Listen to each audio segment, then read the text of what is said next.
pessoal, meu nome é Luciana Rodrigues, sou professora de Química. Na aula de hoje, a gente vai estudar o assunto reações orgânicas. Bom, são muitos compostos orgânicos, muitos. São cerca de 150 milhões de compostos diferentes. Então, o que vai acontecer com esses compostos? Eles vão reagir de diferentes maneiras, com diferentes substâncias, podendo formar diferentes produtos. Então, como a gente já falou aqui, é muito importante conhecer as características dessas reações para poder fazer previsão do que vai acontecer com determinada substância orgânica quando essa substância passa a reagir com uma outra substância. Lembrando que a química orgânica é a química que estuda os compostos do carbono e que a base dessas cadeias são cadeias carbônicas, átomos de carbonos ligados entre si. E que essas reações elas vão ocorrer a partir da substituição de um ou mais átomos dessas cadeias por outros grupos de átomos, a fim de formar novos compostos. Então, vamos ver como isso acontece? Vamos dar uma olhadinha no slide. Então, na aula de hoje, reações orgânicas. O tema de hoje, a gente começa aí falando sobre reação de substituição em aromáticos. Para quem não se recorda, o anel aromático é aquele anel formado por 6 átomos de carbono com duplas e simples ligações alternadas. Que aí a gente está representando por esse hexágono, né, com a bolinha no meio. Olha aqui para mim. Essa bolinha que está no meio, a gente não pode esquecer. Ela representa duplas e simples ligações alternadas entre os átomos de carbono. Então, essa representação é a representação mais recorrente, né? Porque fica mais fácil trabalhar com esse desenho. Mas eu não posso esquecer das duplas e simples. Vamos pensar no nome substituição? O que vem a ser substituir, pessoal? É tirar alguém e colocar alguém no lugar. Então, é o que a gente vai ver aí na reação. Dá uma olhadinha. A gente vai colocar em evidência o composto AB para ficar mais fácil a sua visualização. Então, a gente vai escolher um dos átomos de hidrogênio dessa cadeia carbônica aromática. Presta atenção que esse anel benzênico, esse anel aromático, ele tem átomos de hidrogênios em cada uma das quininhas desse hexágono. A gente vai escolher um. Aí, o que nós vamos fazer, então? Nós vamos fazer a substituição, porque a reação de substituição, ela ocorre dessa maneira, quando um grupo substitui outro grupo. Nesse caso, o que nós vamos ter? O A se ligando à substância AB, né? E priorizando a sua ligação com o íon B. Então, o que a gente vai ter aí? A formação de AB. Olha aqui para mim. Aí você vai me perguntar, mas como é que eu vou saber quem é que vai entrar? Gente, o hidrogênio, no anel aromático, ele sempre adquire carga positiva. Então, ele vai ter uma forte atração por quem vai entrar que se encontre com carga negativa. Então, a parte positiva do hidrogênio sempre procura lá no seu reagente a parte negativa da molécula. Então, vamos dar uma olhadinha aí no anel aromático. Para quem não se lembra, o anel aromático é esse ciclo aí formado por 6 átomos de carbonos. Ele é um hexágono, pessoal. Esse hexágono representa em cada quininha um átomo de carbono. E essa esferinha no meio representa as ligações duplas alternadas. Olha aqui para mim.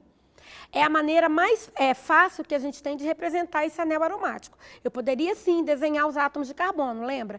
Mas representando através do hexágono, fica mais fácil aí a representação para a gente.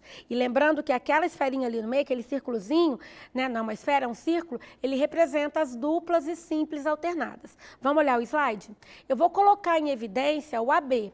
Para quê? Para ficar mais fácil eu entender quem vai entrar e quem vai sair. Lembrando que a gente está vendo substituição. E no caso da substituição, quer dizer o quê? Uma parte do composto sai para entrar outra parte. Aí você vai me perguntar, olha aqui para mim, como é que eu vou saber quem vai sair e quem vai entrar? No caso do anel aromático, cada quininha daquela ali comporta um átomo de hidrogênio. No anel aromático, esse átomo de hidrogênio ele tem carga positiva.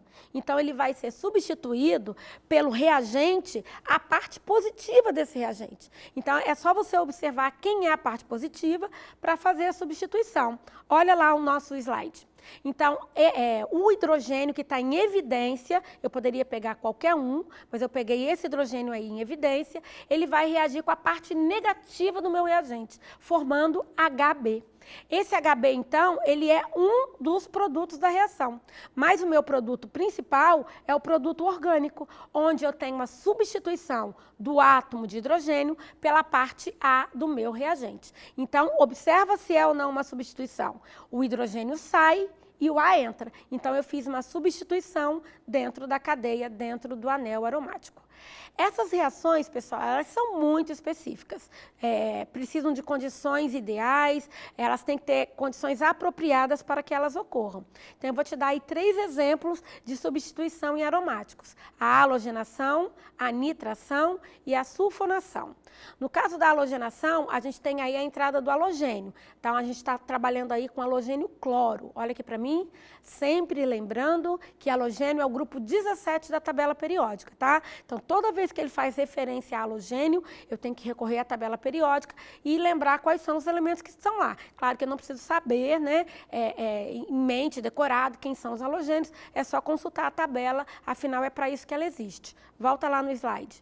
Então, coloquei em evidência para fazer essa halogenação. Olha o que vai acontecer ali. Os 2 átomos de cloro são equivalentes, então a gente vai escolher um deles para fazer a substituição, vai formar então um produto inorgânico, que é o HCl, que é o cloreto de hidrogênio, e ainda vai formar o meu composto orgânico substituído, o meu anel aromático substituído, onde o cloro aí, que eu evidenciei em vermelho, substitui o hidrogênio que está em branco, que saiu através da ligação com o cloro. Então, eu tenho aí a primeira substituição ocorrendo uma reação de halogenação. Presta atenção na segunda reação, que é uma nitração. Da mesma maneira, o hidrogênio vai ser substituído pelo grupo nitro, que é esse grupo que está em vermelho aí, NO2. Sai também um produto inorgânico, que é a água, e o grupo nitro, ele entra na posição do hidrogênio que saiu. Lembrando que a gente está vendo reação de substituição. E o que é substituir? O hidrogênio sai para entrar um grupo diferente. Vamos ver o caso da sulfonação. No caso da sulfonação, vai formar um grupo de compostos muito importantes, chamados de ácidos sulfônicos. Mais uma vez, o hidrogênio lá do meu anel aromático vai se ligar com a hidroxila para formar água. Então, essa posição do hidrogênio fica livre para haver a entrada do SO3H, que caracteriza o meu produto principal. Então, qual seria o nome desses produtos, né, originados dessas reações?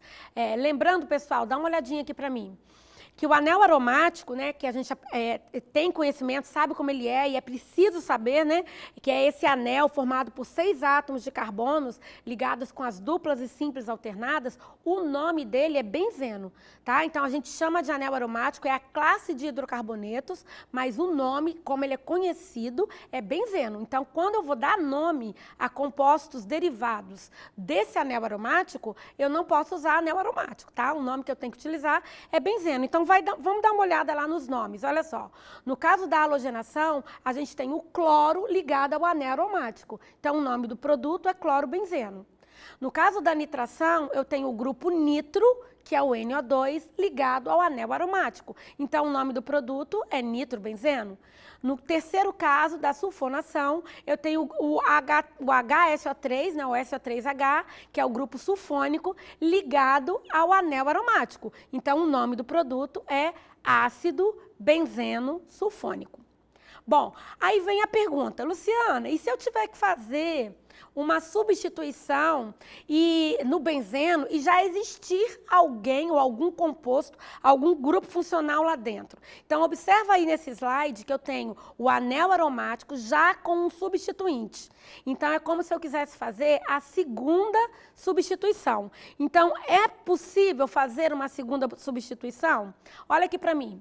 Quando eu tinha o anel aromático, o benzeno puro, limpo, sem nada substituído nele, apenas com os hidrogênios nas beiradinhas, eu poderia escolher qualquer posição para fazer a substituição.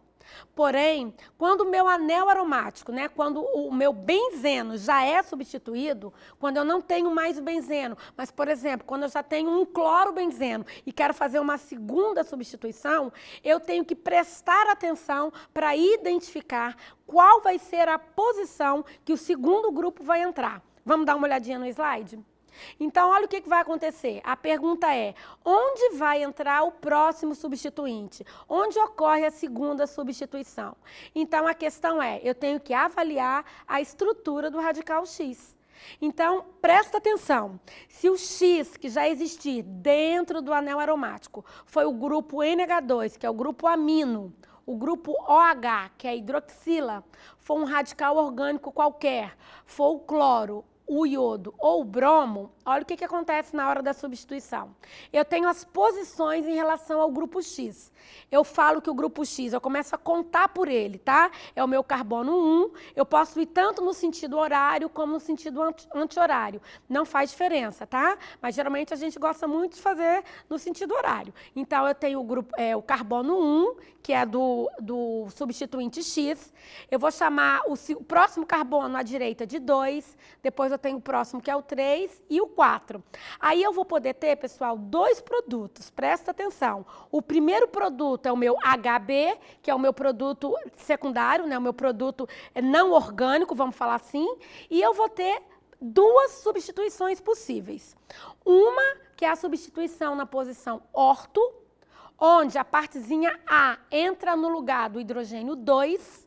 Essa característica, ela se apresenta sempre que, presta atenção, o meu X for um desses radicais que estão descritos aí, NH2, OH, R, Cl, I ou Br. E eu posso ter também, pessoal, olha só, um segundo produto orgânico. E a gente vai dizer, então, que a gente agora tem a posição para, onde A entra na posição 1 e 4. Olha aqui para mim. Peguei o meu aromático já tem a primeira substituição. Aí eu quero fazer uma segunda substituição. Aí vem a pergunta, onde fazer a segunda substituição? Qual dos hidrogênios eu devo retirar? Então eu vou ter que observar e identificar quem é o grupo que já existe dentro da cadeia orgânica, para saber qual a posição que o segundo substituinte vai entrar. Volta no slide. Estamos olhando os casos onde a substituição ocorre na posição orto e para. Volta para mim. A posição orto e para, ela é uma posição que é identificada pelas numerações 1 e 2. Orto, 1 e 2. E para, 1 e 4. Ou seja, a distância dos radicais dentro do anel. Olha de novo o slide. O átomo X, né, o grupo X, está no carbono 1, na posição orto, e o grupo A está na posição 2. Olha para o composto à direita. O grupo X está na posição 1 e o grupo A está na posição 4, na posição para. Vamos ver agora... balanceando a equação, tá, pessoal? Não podemos esquecer, porque eu tenho que ter a quantidade de reagentes e produtos estequiometricamente balanceada. Então, observa aí, ó, que aparece aí um valorzinho 2, porque se eu tenho 2 anéis aromáticos como produto, eu tenho que ter 2 anéis aromáticos como reagente. Então, é fundamental o balanceamento dessa equação. Vamos ver o segundo caso, quando X é um grupo maior. Olha lá, ó, NO2, SO3H, COH e CN. Se você for observar bem, pessoal, dá uma olhada lá nos dirigentes orto e para. Eles são grupos mais simples. Os dirigentes orto e para não têm ligação dupla, nem têm ligação tripla. Quando eu comparo os dirigentes orto e para com os dirigentes meta, observa que eles são grupos maiores, grupos que têm ligação dupla e tripla. Aí você vai me perguntar, mas o que isso vai indicar?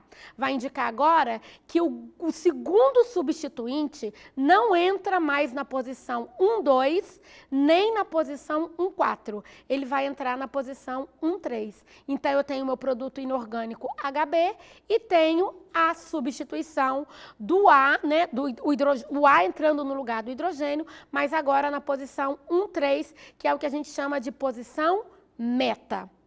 Então, volta aqui para mim. Anel aromático, já substituído. Eu quero fazer a segunda substituição. O que eu devo olhar? Quem é o substituinte inicial? Substituintes mais simples, como cloro, iodo, NH2, hidroxila, tendem a induzir a uma segunda substituição na posição orto e na posição para. Porém, se o meu primeiro substituinte for um grupo mais complexo, com ligações duplas e triplas, ele tende a induzir a segunda substituição na posição meta. Lembrando, orto, 2, para 4 e meta 3. Aí você vai me perguntar, é necessário saber isso?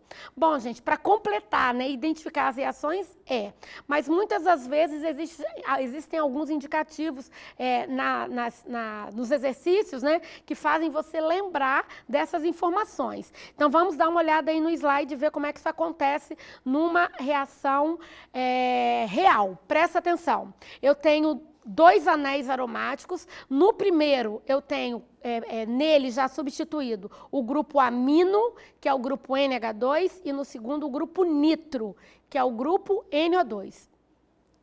Aí, o que eu vou ter aí? Presta atenção. Eu quero fazer uma halogenação. Eu quero introduzir o cloro.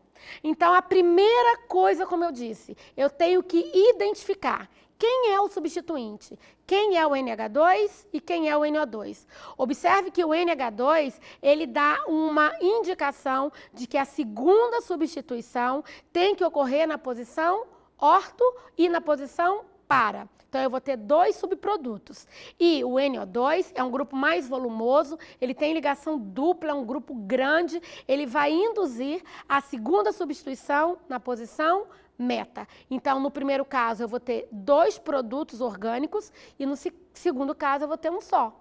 Então, olha lá, o primeiro caso, eu tenho, então, o cloro entrando na posição 2, que para a gente representa a posição orto, e eu tenho o cloro entrando na posição 4, que para a gente representa a posição para. Observa que eu já balanceei a equação e está certinho aí. Então, presta atenção na segunda substituição. Olha o que eu vou ter ali. Eu vou ter, então, agora a entrada na posição meta. Então, eu vou ter o cloro entrando na posição 3 em relação ao NH2. Então, pessoal, olha aqui para mim. É fundamental, na segunda substituição, identificar quem é o grupo que já está presente no anel aromático, para poder decidir em qual posição do anel entra o segundo grupo substituinte. Vamos agora entrar no segundo modelo de reação orgânica, que é chamada de reação de eliminação. Olha aqui para mim. Substituir sai alguém e entra alguém. Agora a gente vai ver eliminação. O que é eliminar, pessoal? Uma reação de eliminação, ela vai ocorrer toda vez que você retira um grupo de dentro da cadeia orgânica. Vamos dar uma olhada no modelo? Então, olha o que nós temos aí. Ó. Nós temos um modelo hipotético formado por 2 carbonos, 4 hidrogênios e 2 átomos X, né, 2 grupos X pendurados. Então, o que eu vou eliminar? Eu vou eliminar esse grupo X. Então, o que vai acontecer aí para a gente? Quando o grupo X sai, onde eu tinha uma ligação simples, aparece então uma ligação dupla. Então, olha aqui para mim, as reações de eliminação, elas têm uma característica de formar compostos com ligações duplas e triplas, né? Compostos insaturados. Então, é uma característica desse tipo de reação. Vamos voltar lá no slide, então. Então, o X sai e aparece a dupla. Vamos ver casos específicos? Vamos fazer a desidratação intramolecular de álcools. Parece assim, né? Meu Deus, mas o que é isso tudo? Olha aqui para mim. Desidratação é retirada de água. Intramolecular é dentro da molécula. De álcool, quer dizer, do composto químico, né, que pertence à função álcool. Aí, no caso, a gente vai usar o etanol, que é aquele álcool comum que a gente usa no nosso dia a dia. Observa o slide. As condições, pessoal, têm que ser específicas. Observa que em cima da setinha, eu escrevi H2SO4, 170 graus. Olha para mim. Por que isso? Porque se eu não tiver nessa condição, nessa temperatura e com esse ácido, né, que é o meu desidratante, essa reação ela não acontece. Então, eu preciso dessas condições específicas para que essa reação ocorra. Dá uma olhada lá no slide. Então, assim como no modelo XX, o HOH vai sair. E quando HOH sai, forma-se o quê, pessoal? Água. E onde eu tinha aquele grupo OHH, vai aparecer a ligação dupla. Então, eu parti do etanol e produzi o eteno, que é um hidrocarboneto, é um alqueno, porque ele tem uma ligação dupla no meio, então ele é assim classificado. Então, a hidroxila se liga ao hidrogênio, ocorre uma desidratação desse álcool e a gente vai ter então a formação do eteno. Vamos ver outro exemplo? Observa agora que eu tenho um álcool mais complexo, é o butan-2-ol. Por que ele é mais complexo? Vou voltar lá no primeiro, porque aqui eu não tinha dúvida. O meu composto ele só tinha 2 carbonos, agora o meu composto tem 4. Aí vem a pergunta, eu vou tirar o hidrogênio da esquerda? Ou eu vou tirar o hidrogênio da direita? Então, existe uma regrinha que aparece para a gente decidir de onde o hidrogênio sai. Qual vai ser o hidrogênio eliminado? O nome dessa regrinha é regra de Sites-F. E ela vai dizer o seguinte, que o hidrogênio que vai sair é o hidrogênio presente no carbono menos hidrogenado. Então, eu tenho o carbono com a hidroxila, eu tenho carbonos à esquerda com hidrogênios em branco e carbonos à direita com hidrogênios em vermelho. E aí, qual é o carbono menos hidrogenado? Sim, né? É o carbono da direita, com os hidrogênios aí evidenciados em vermelho. Então, é esse átomo de hidrogênio que vai ter que sair. Quando esse átomo de hidrogênio sai, ligado à hidroxila, forma-se água e eu tenho também a formação de um alceno, que é o but2-eno. Então, a ligação dupla, ela vai aparecer. Aí, o que eu tenho agora, pessoal? Um outro tipo de desidratação que é chamada de intermolecular. Observa que anteriormente eu estava a 170 graus e agora eu estou a 140 graus. E isso, gente, vai fazer a maior diferença no produto da reação. Por quê? Porque agora, ao invés da reação ocorrer dentro da molécula, ou seja, ao invés dela ser intramolecular, ela vai ser intermolecular. Então, eu vou colocar em evidência a hidroxila e o hidrogênio, vai haver formação de água, essa água sai e eu vou ter, então, a formação de um éter. Por que eu sei que ele é um éter? Porque ele tem um átomo de oxigênio ligados a 2 átomos de carbono em sua volta. Então, essa formação de éter, ela ocorre em presença de ácido sulfúrico, mas agora a uma temperatura de 140 graus. Bom, pessoal, são muitas reações, muitas. A gente fez aqui, foi dar exemplos de algumas. Então, agora cabe a vocês dar uma olhada aí no material de estudo que você tem, ter uma ideia das outras reações, de como elas ocorrem, e lembrando sempre que essas reações são extremamente importantes para o nosso mundo, na obtenção e na produção de compostos que nós usamos no nosso dia a dia. Então, é importante identificar, reconhecer e saber minimamente, né, inferir nos produtos possíveis para essas reações. Agora é fazer bastante exercício, treinar, porque reação orgânica é treino, estudar os outros modelos que existem, porque esse assunto é um assunto bastante recorrente em provas, exames e no Enem. Espero que você tenha gostado. Até uma próxima.